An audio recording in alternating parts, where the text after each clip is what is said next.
Have you ever felt like you're fighting a battle that just won't end? A struggle so immense it tests every fiber of your being? Today, we're diving into one of the most powerful stories ever told about that very feeling, Ernest Hemingway's masterpiece, The Old Man and the Sea. This isn't just a story about fishing. It's a profound tale of courage, perseverance, and what it means to win, even in defeat. So grab a seat, and let's set sail on this incredible journey. Our story begins in a small fishing village in Cuba. Here we meet Santiago, an old, weathered fisherman. He's got deep wrinkles on the back of his neck, and his hands bear the scars of a lifetime spent wrestling with the sea. But his eyes, they're the color of the sea itself, cheerful and undefeated. There's just one problem. Santiago is in a serious slump. For 84 days, he has sailed out and returned with an empty boat. He's what the other fishermen call Salah, the worst form of unluckiness. His only friend is a young boy named Manilyn. Manilyn used to fish with Santiago, and the old man taught him everything he knows. But after 40 days without a catch, the boy's parents told him to go with a luckier boat. Still, Manilyn's loyalty to Santiago never wavers. Every evening, he helps the old man carry his gear, buys him food, and they talk for hours about their shared passion, baseball, and the great Joe DiMaggio. Manilyn has faith in Santiago, even when the old man is starting to doubt himself. He tells him, "If I cannot fish with you, I would like to serve in any way I can." Their bond is the warm heart of this otherwise stark and lonely story. On the morning of the 85th day, something feels different. Before the sun rises, Santiago rows his small skiff far out into the Gulf Stream, farther than any other fisherman dares to go. He feels a quiet confidence. Today, he tells himself, will be the day.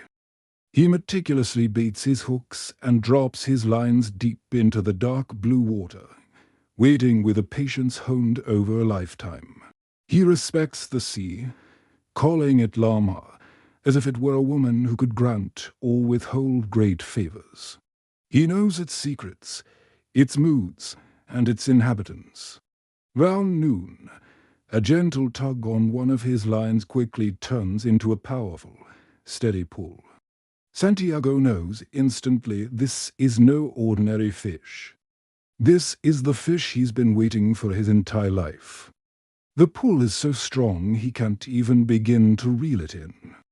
Instead, the fish begins to tow the skiff, pulling Santiago farther and farther out to sea. The old man is now attached to this magnificent, unseen creature. A battle of wills has begun. For the rest of that day, and through the entire night, Santiago holds the line. It cuts into his back and his hands, but he never lets go. He's alone, with nothing but the stars, the sea, and this invisible giant beneath him.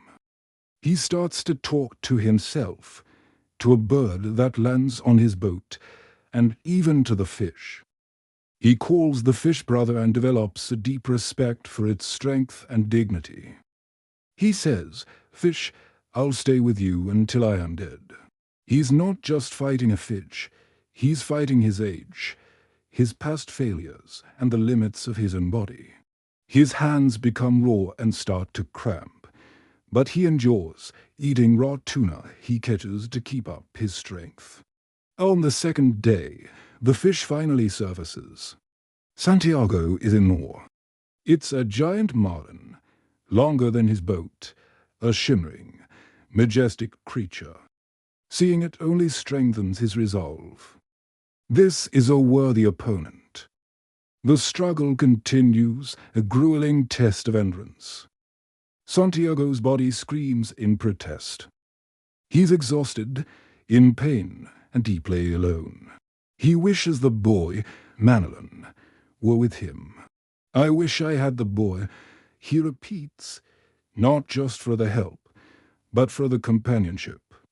In his solitude, he reflects on his life, his dreams, and his strength. He recalls a time in his youth when he won an arm wrestling match that lasted an entire day and night. He channels that memory, reminding himself of the power he still possesses. The third day dawns, and the fish begins to circle. This is the endgame. Santiago knows he has to bring the fish closer. Summoning every last ounce of his strength, he pulls the line, inch by painful inch. His vision blurs, and he feels a wave of dizziness, but he holds on. Finally, the magnificent marlin is alongside the skiff. With a final, desperate surge of energy, Santiago drives his harpoon into the fish's heart. The battle is over. Santiago has won. But his struggle is far from finished. The marlin is too big to fit in the skiff, so Santiago lashes it to the side of the boat and begins the long journey home. He is triumphant but exhausted. He has proven to himself and to the world that he is still a great fisherman. He calculates how much the giant fish will be worth at the market and imagines how proud the boy will be. However, the blood from the marlin leaves a trail in the water, and soon the predators of the deep arrive. The first is a massive mako shark. Santiago, armed only with his harpoon, fights it off, but in the struggle, he loses the harpoon and a large chunk of the marlin's flesh. The scent of blood is now even stronger. Santiago knows more will come. He says, a man is not made for defeat. A man can be destroyed but not defeated. He fashions a new weapon by tying his knife to an oar and prepares for the next attack. Soon, two shovel-nosed sharks appear. He fights them with a desperate fury, killing them both, but loses his knife in the process. The marlin is torn and ravaged. He fights the sharks not for the money anymore, but out of pride and a sense of duty to the great fish he killed. He feels a sense of guilt for having gone out too far, for having hooked a fish that was his equal. As night falls, a whole pack of sharks descends on the carcass. With no weapons left, Santiago can only use his club. He clubs at them, fighting blindly in the dark until the club is lost too. He's defenseless. The sharks feed until there's nothing left but the marlin's massive skeleton, its head, its long spine, and its tail. The fight is truly over. He has nothing to show for his epic battle. He has sailed home with only the proof of his former glory. Santiago arrives back at the harbor late at night. He stumbles up to his shack, exhausted and broken, and falls into a deep sleep. The next morning, the other fishermen gather round his skiff, staring inward at the massive skeleton still tied to its side. It measures 18 feet long.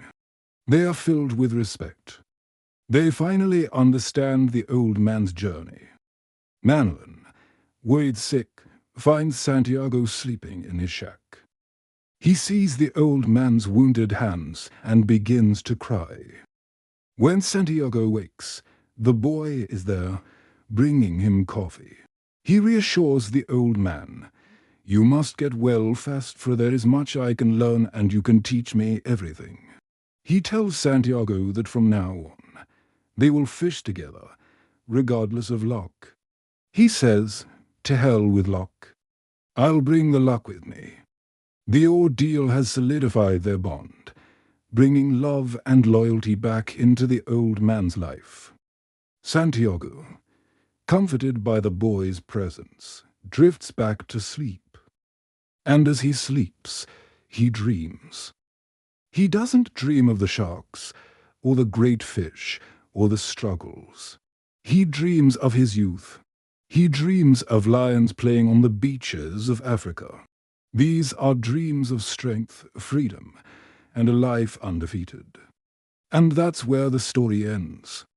Santiago didn't bring home a prize to sell, But he brought back something far more valuable, his own spirit, renewed and unbroken. He faced the greatest challenge of his life, battled it with everything he had, and though he lost the physical prize, he emerged with his dignity and pride intact. He proved that success isn't always about what you bring home, but about the courage you show in the fight. The Old Man and the Sea is a reminder that in our own lives, when we face our own giant marlins, it's the struggle itself that defines us. It's the grace under pressure, the refusal to give up, that truly matters. What did you think of Santiago's journey? Let me know in the comments below. Does his story inspire you? If you enjoy this deep dive into a literary classic, make sure to hit that like button and subscribe for more stories that make us think about life, struggle, and the strength of the human spirit. Thanks for watching.